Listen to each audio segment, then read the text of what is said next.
Daalụkwa ndị ọma na-ege ntị. Ekene m onye ọbụla. Biko ife onyonyo unu ga-watch kịta. Ife anụnwa mee na Anambra steeti. And that is ọ na-agbawa m obi. Ọ dị m ezigbo obi mwute n'ụdị ife a nwere ike ime na Anambra steeti. Onye ọbụla emechi ọnụ, onye ọbụla akpa na onwe onye ọ gbasta. According to information m nweta, trailer niile load with ngwaahịa ndị Igbo agbara ọkụ na Anambra steeti destroy ya ha ncha niile. Information na-enweta na-ekwu nọ ndị Nigerian soldier bụ ihe gbalụ ngwaahịa niile ahụ ọkụ wee mee ihe niile a mebiche ihe niile a. N'ụkpụrụ ụbọchị ole ma ole gara aga, anyị fụrụ ofu onye agha onye ezu ebunyere egbe ọfụ o mere ife onyonyo wee sị na nke a bụ egbe ọfụ na ndị ya ga-eji wee gbaba bụ ndị Biafra. Gee ntị, ọ sị ndị Biafra, ọ sịghọ gị ndị IPOB, maka na onye ga-asị na ya abụghị anya IPOB mana ịbụ onye Biafra. Ihe okwu bụ nọ ndị Biafra ka ya ga-eji egba ya na ndị Boko Haram.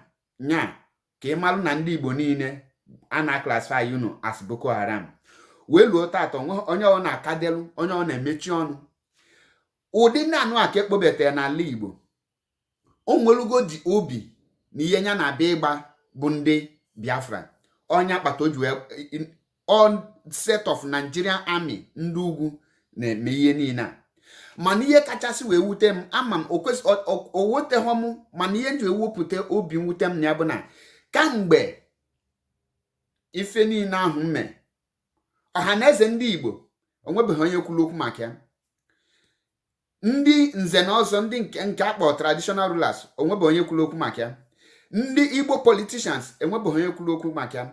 Ndị elderly statesmen onwebeghị ndị kwuru okwu na ya. Then ndị traders association of ndị Igbo nọ na Anambra steeti ha ncha niile mechiri ọnụ. Maka gịnị? Ihe a niile bụ ndị Igbo ka o metụta. Ndị Igbo emechi ọnụ. Gwa m ihe ga-akpata na ife dị ọ na-ama continue. Ka anyị ghara ikwu bụ ọtụtụ okwu, ka anyị wọchị anụ ife onyonyo a, anyị wọchịcha anya then anyị nachiete ka anyị wee kwutọpụ nke fọdụ, maka na ọ bụ unu na wọchị ya unu ama ụdị kind of ngwaahịa emebi ife emebi na-arịgo anyị. Ngwa wọchị anya. We continue from here. This is another one they destroyed last night.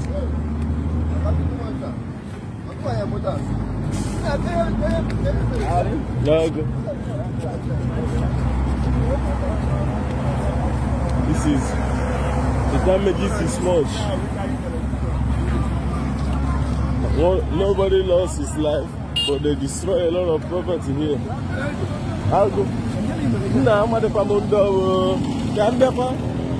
A lot of property. This own was 40 acres. A lot of property were destroyed. A lot of property.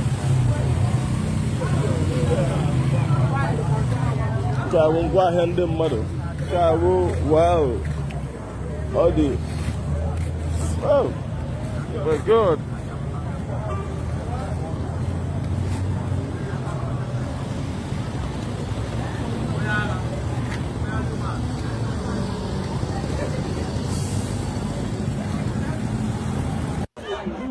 Nsogbu dị trela niile bụ ngwaahịa na-abata East. Trela niile bụ ngwaahịa na-abata East agbara ya ọkụ.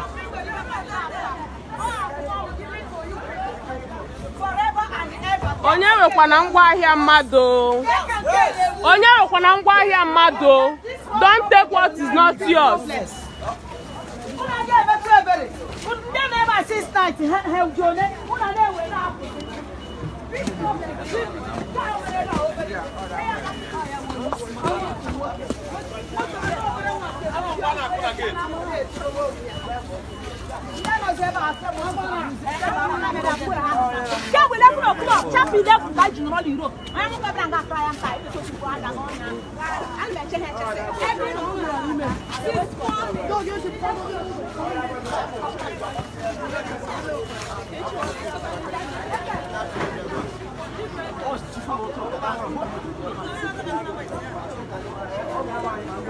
N'Africa, una n'Africa, ihe butere ihe niile a n'ụjọ wọchị akịta.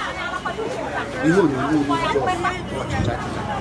Ife butere ya bụ na ọhaneze ndị Igbo mechiri ọnụ, Igbo politicians mechiri ọnụ, ndị traditional rulers mechiri ọnụ, elderly state people mechiri ọnụ, then the Igbo traditional traders, Igbo traders, not traditionals, pardon me, Igbo traders niile mechiri ọnụ.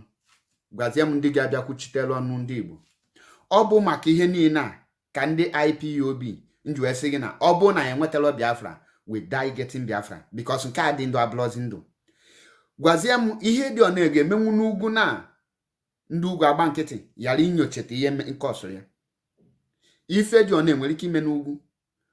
Ọ dị m obi mwute na ndị Igbo amabeghị na ndị agha ndị soja mbụ ndị Fulani ekponye na soja abịago ịkọs ndị Igbo ka ha meke irek havoc to ndị Igbo, destroy ndị Igbo, yet anyị ka na-eme ihe one Nigeria. Obi dị m mwute, mana gịnị ka m ga-emekwa? M ga na-ekwu maka na ọmụ a bụ MAP, eziokwu bụ ndụ. Daalụ.